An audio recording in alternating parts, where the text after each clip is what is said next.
कहते हैं कि नारद जी भगवान के चरणों में आए थे और नारद जी ने बताया कि कैसे एक असुर है जिसका नाम है भौमासुर। ये भौमासुर नाम का असुर, इसने देवताओं को भी बहुत सताया। ध्यान से सुनिएगा, देवताओं को भी इसने कष्ट दिया और साथ ही साथ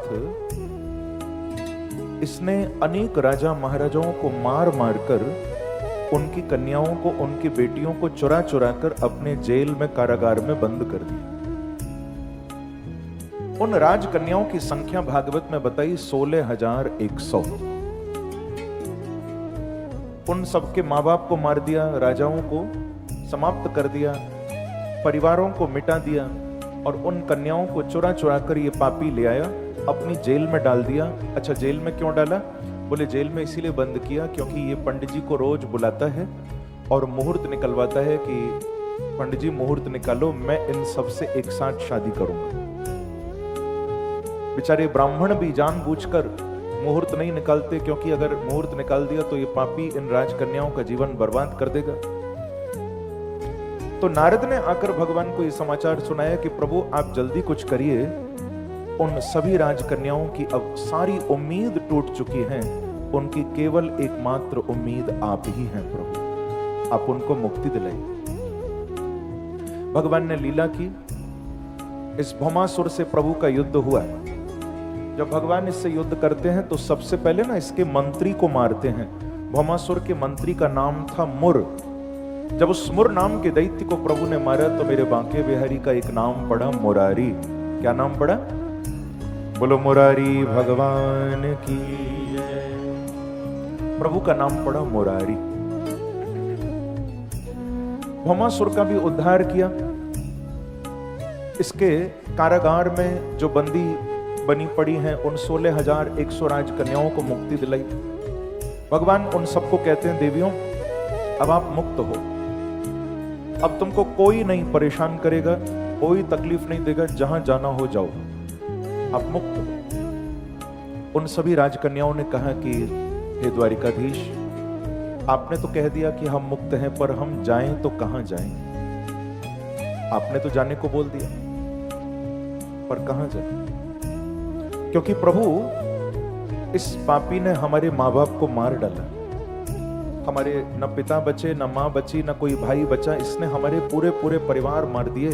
अब हम जाएं भी तो कहां जाएं? न तो घर का ठिकाना है, न घर वालों का ठिकाना। प्रेम से कहो श्री राधे, कहां जाएं? तो भगवान बोले, देवियों आप बस आदेश करो, आप जो बोलोगी हम आपके लिए वही व्यवस्था कर देंगे, आपको क्या चाहिए बताओ। तो उन्होंने कहा कि प्रभु अब तो हमें एक ही बस कृपा आपकी चाहिए। क्या?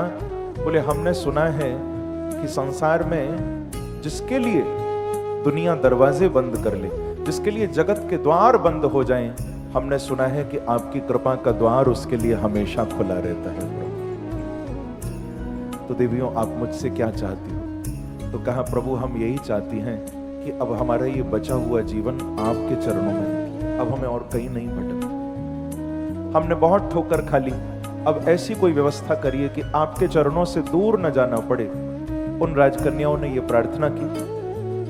तो भैया कामनावश नहीं, करुणावश प्रभु उनको लेकर द्वारिका आए। और दर्शन करिए जरा कि अथो मुहूर्त कस्मिन् नानागारेषु तास्त्रियः यथोपय में